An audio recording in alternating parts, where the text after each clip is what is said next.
My heart sank as my mother-in-law brandished a knife, her words slicing through me like blades. You not only demand our son to handle household chores and childcare, but now you're also after our finances. Get out of this house, you lazy freeloader. You barely bring in $700.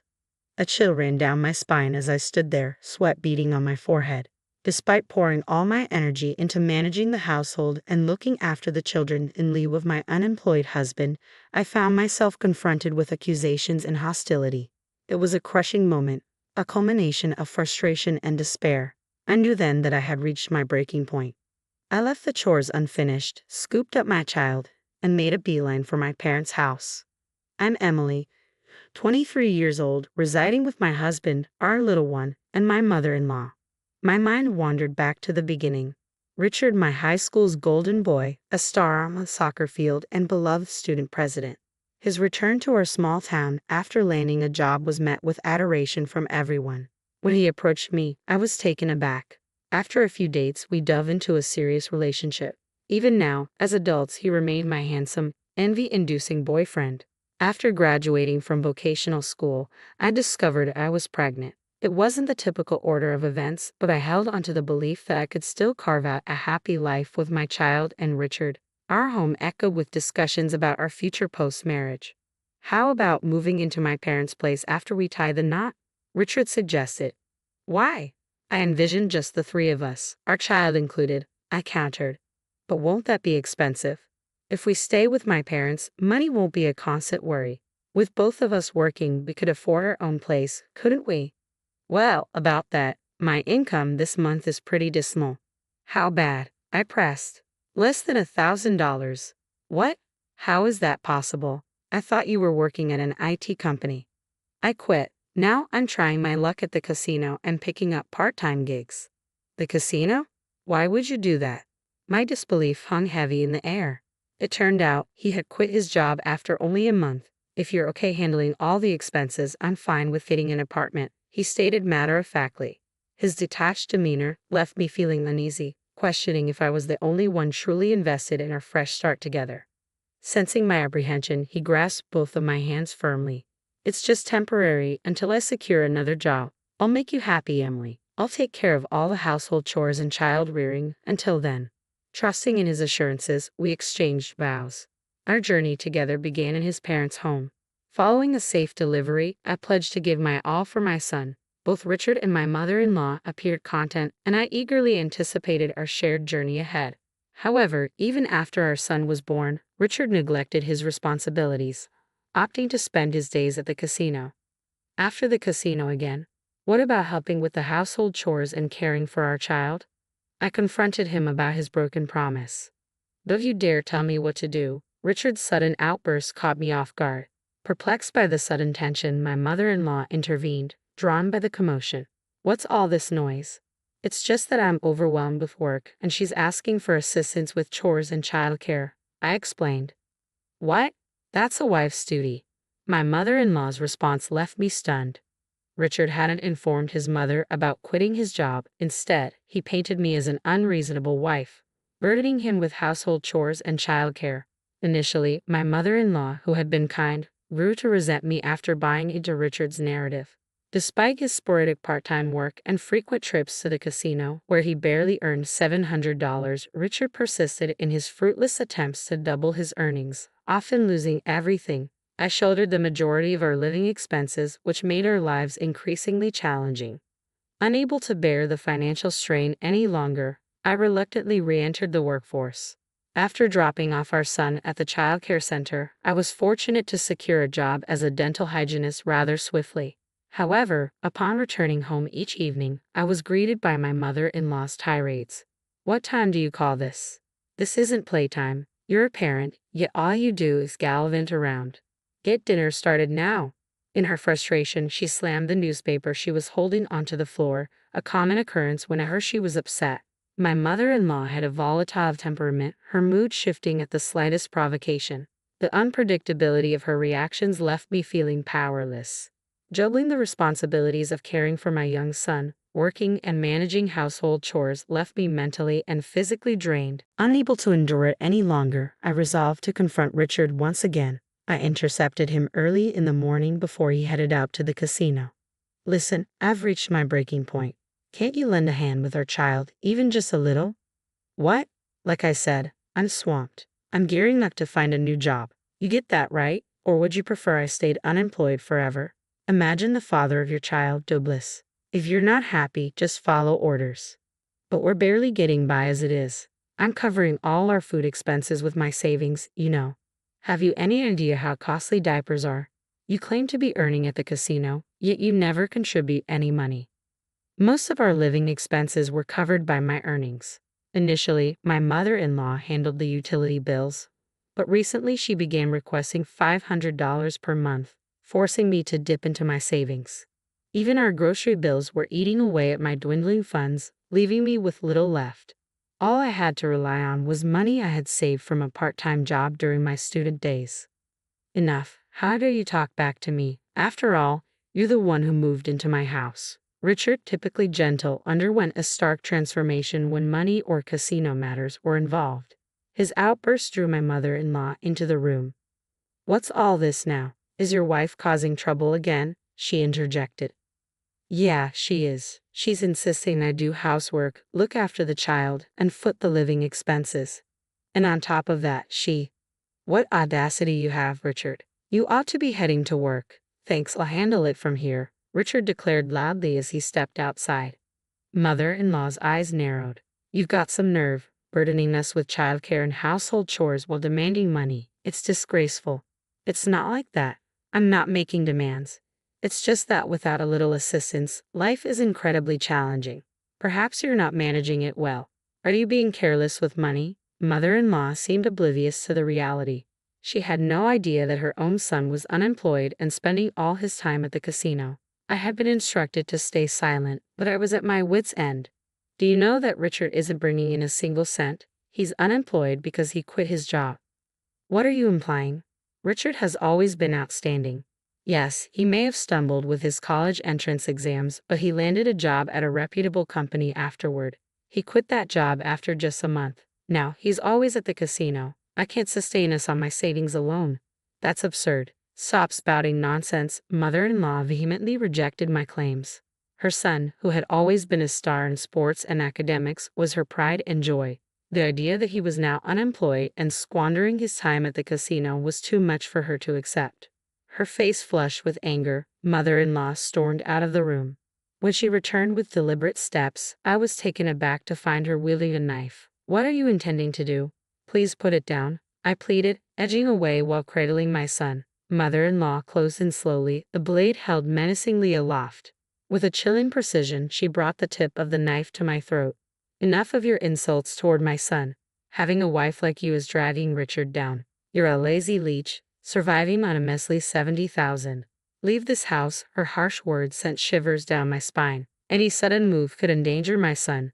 Seeing my silence and the fear etched on my face, mother-in-law seemed satisfied and lowered the knife. But you understand, there's no place for parasites like you.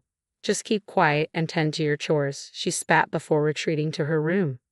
Relieved of the immediate threat, I crumpled to the floor, my son's sobs echoing in the tense air. I comforted him with gentle strokes on his back, but inside, a resolve solidified. We couldn't remain in this house any longer. The casual threat of a knife was unfathomable. She seemed devoid of humanity. I had been swayed by Richard's honeyed words until now. After each argument, I felt compelled to stand by him, believing he'd crumble without me. But I had reached my breaking point. Above all, my maternal instinct screamed to shield my sobbing son in my arms. This environment was no place to raise him. The decision was made. We would leave the next day. In the morning, my mother-in-law's stern voice pierced the air.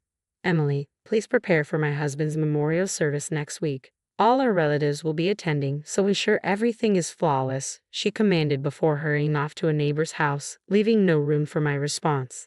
The following week marked my father-in-law's memorial service.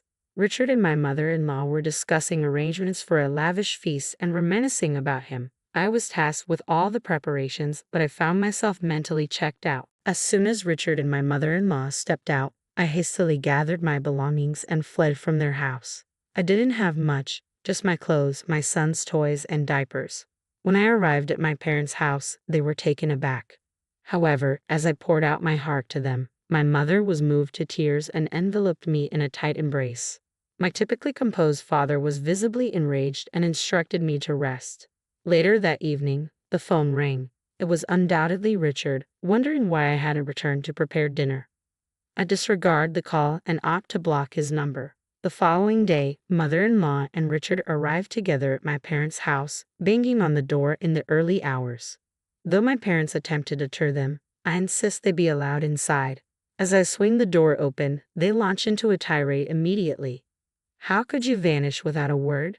What kind of wife does that? Isn't it odd to disappear without a trace?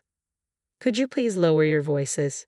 You're disturbing the neighbors. I respond calmly, fighting the impulse to retort, who's the actual issue here? Upon witnessing my firm stance, they attempt to seize me, but my father intervenes. If you resort to violence, we'll call the authorities. Let's discuss this calmly inside first. With my parents by my side, I initiate the conversation with mother-in-law and Richard. Why did you vanish without a word? I was at my breaking point juggling childcare and my job, feeling utterly overwhelmed. You never offered a helping hand despite my pleas. Well, I was occupied as well. Occupied at the casino, as I've mentioned before. Our son doesn't frequent the casino. Stop spreading falsehoods, mother-in-law persisted, seemingly under the impression that Richard was still employed. It's understandable, considering what a dutiful son he's always been. She likely held onto that belief. Sometimes ignorance is a blessing. So, mother-in-law, where do you think Richard is currently employed? At a securities company. I've seen the job offer letter, remember? Well then, perhaps we should give them a call to confirm if Richard is still on their staff. That would settle the matter. Hold on a moment, Richard interjected, clearly flustered. What's the issue if I'm still employed there? It shouldn't be a problem. Well, that's I hesitated, noticing Richard's visible discomfort, then dialed the securities company's number on my phone, switching the call to speaker mode. I ensured everyone could hear as I inquired about Richard's employment status.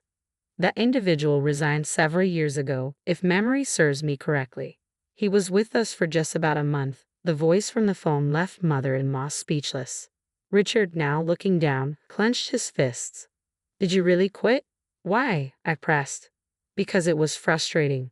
Everything was just grunt work and the boss would yell at me for the smallest mistakes. It was harassment, Richard finally admitted. Why haven't you kept us informed about your activities since then? I've been actively searching for a job. For how long have you been on the hunt? It doesn't appear to be yielding any results. Can you provide a count of how many companies you've applied to so I can verify? Well, the job market isn't exactly overflowing with great opportunities. I'm waiting for the right fit to come along. You seem quite confident in your abilities. By the way, you're currently working part-time, correct? What was your income last month? 700. 700. Didn't you claim to mother-in-law that Emily could barely make 700 and couldn't fend for herself, so you were the sole provider? Apparently, he missiled mother-in-law, suggesting I wasn't bringing in anything, but the reality was quite different. As a dental hygienist, my salary isn't extravagant, but I was making at least $2,000. Upon learning the truth, mother-in-law flushed crimson with anger, shooting daggers at Richard. Faced with the reality, Richard erupted in fury. Why must you do this? This is all you're doing, making me appear foolish. His pride evidently wounded, he couldn't bear the humiliation, slamming his fists on the table in frustration. You shouldn't divulge such matters in public. It's defamation, I uttered in disbelief. If you wish to pursue legal action, feel free, but I'll counter with a lawsuit for your knife threat as well. And let's not forget, lawsuits come with a hefty price tag. Do you have the funds? Richard retorted, clicking his tongue in frustration. It was likely he had squandered all his earnings at the casino. Meanwhile, mother-in-law remained in shock upon discovering the truth about Richard's unemployment. I've laid it all out for her. I'm the sole earner covering all our living expenses. When Richard and I wed, he promised to manage household duties and childcare in lieu of my job. But once married, he failed to fulfill any of those obligations. That contradicts what I've been told. Mother-in-law seemed to blindly trust whatever Richard fed her, right? She became agitated when I requested assistance with chores and childcare. She even resorted to brandishing a knife, commanding me to keep quiet and attend to my housework. I could see my mother-in-law's complexion draining. Standing before my parents, being confronted for her misconduct, she appeared uneasy. Mother-in-law, you haven't contributed a dime to the household either. We've relied solely on my income all this time. I have no intention of continuing to toil for you, so I'm requesting a divorce. Divorce? Hold on a moment. Don't just drop such bombshells out of nowhere. Yes, indeed. I'll pitch in as well, so please reconsider and return, they implored. No, thank you, I firmly reiterated, their surprise evident in widened eyes. It was likely a shock for them, accustomed to my usual compliance even amidst shouting or persistent pleas, to hear my unequivocal refusal this time. I refuse to live with someone who resorts to wielding a knife to assert dominance. I'm exhausted from sharing a roof with Richard, who spends his days gambling at the casino. I intend to seek compensation for all the labor I've contributed thus far, as well as child support. That's going to be quite a challenge. I simply can't afford such payments, mother-in-law protested. Well then, cease gambling immediately and start making payments, I countered. But I can't possibly do that. I'm unemployed. Richard's admission left me flabbergasted by his sheer lack of foresight. You're unemployed because you're too selective about the jobs you're willing to take. Do you have any idea what it means to be willing to do whatever it takes? There aren't many companies out there willing to hire someone with no significant qualifications or work experience. Don't take society for granted. Many people are out there working tirelessly in challenging conditions to make ends meet. Yet individuals who quit their jobs on a whim because they're upset or don't enjoy their work, nobody's going to be eager to hire them, he lectures, expressing doubt about Richard's ability to find employment given his current approach. I'll have my lawyer handle the divorce proceedings. Please refrain from contacting me in any way from now on. What about us? How can you be so selfish? What will become of us? Mother-in-law's anger flared at my statement. I'm not sure. Perhaps you should find a way to support yourself, I retorted, deliberately adopting a puzzled expression in response to her heated words. Heartless. I won't tolerate being called that by you. Remember when you referred to me, your daughter-in-law, as a leech surviving on a meager $700 a month? It was you who held a knife to my throat and demanded my silence. And by the way, the lazy individual earning $700 a month is sitting right beside you. Aren't you going to ask him to leave? As I spoke, mother-in-law trembled with rage. Perhaps I had pushed too far. Suddenly, she lunged forward, grabbing my collar. Stop it. I warned you. I'll call the police if you lay a hand on her. My father intervened forcefully, trying to pull her away, but she was too agitated to be restrained. So, not content with threats of a knife, now resorting to physical violence. Barbaric, wouldn't you agree it's best not to compound your offenses? I challenged mother-in-law, met with a resentful glare. Disregarding her, I turned my attention to Richard. I held him to hope that you would change, but I'm relinquishing that now. My priority is to protect our son. I won't burden you any longer. I'll handle the finances, the household chores, and childcare. Please come back. You'll handle the money? Really? Even with careful budgeting, it exceeds $1,000 a month. Can you manage that? Richard's complexion paled at my words. He had never earned more than $1,000 since quitting his job. But I have mom's pension. So you're admitting you're relying on my pension now? Even my usually composed mother-in-law couldn't contain her frustration at Richard's absurd declaration.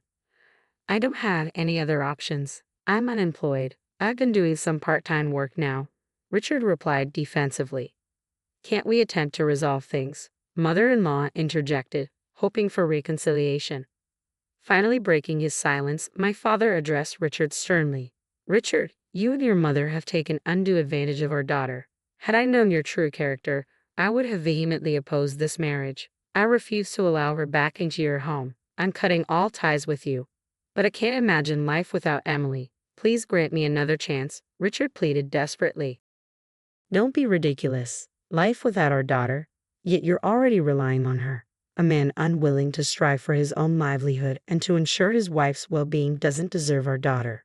Leave at once. My father's voice carried an unusual edge, sending shivers down my spine.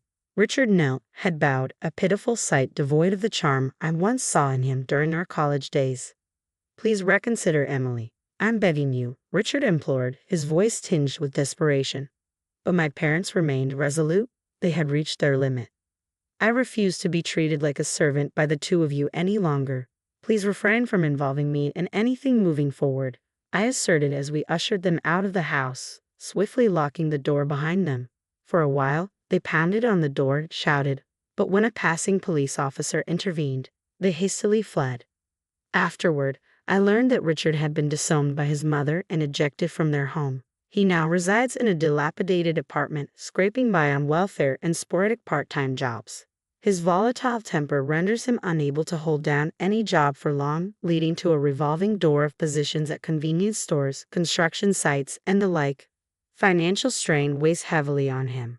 In his efforts to meet his obligations for compensation and child support, Richard juggles multiple part-time jobs, leaving little room to pursue full-time employment. Rumors circulate that he still frequents the casino and may even be in debt. However, I pay little mind to such hearsay. News of Richard's downfall spreads rapidly among our former high school peers, prompting numerous sightings and updates. Reports of his eviction by his mother and their frequent altercations become common knowledge. His unemployment and abandonment by his wife become public gossip. Undoubtedly, his mother feels a deep sense of embarrassment after years of boasting about her son's achievements. She seldom ventures outside now. With the unwavering support of my parents in managing household duties and caring for my son, I continue to work. I now enjoy more quality time with my son, no longer needing to rely on daycare services. My parents' assistance has provided me with newfound freedom and stability. Taking care of him has made everything so much better. I only wish I had initiated the divorce sooner. Moving forward, I'm determined to cherish every moment I spend with my son and witness his growth up close.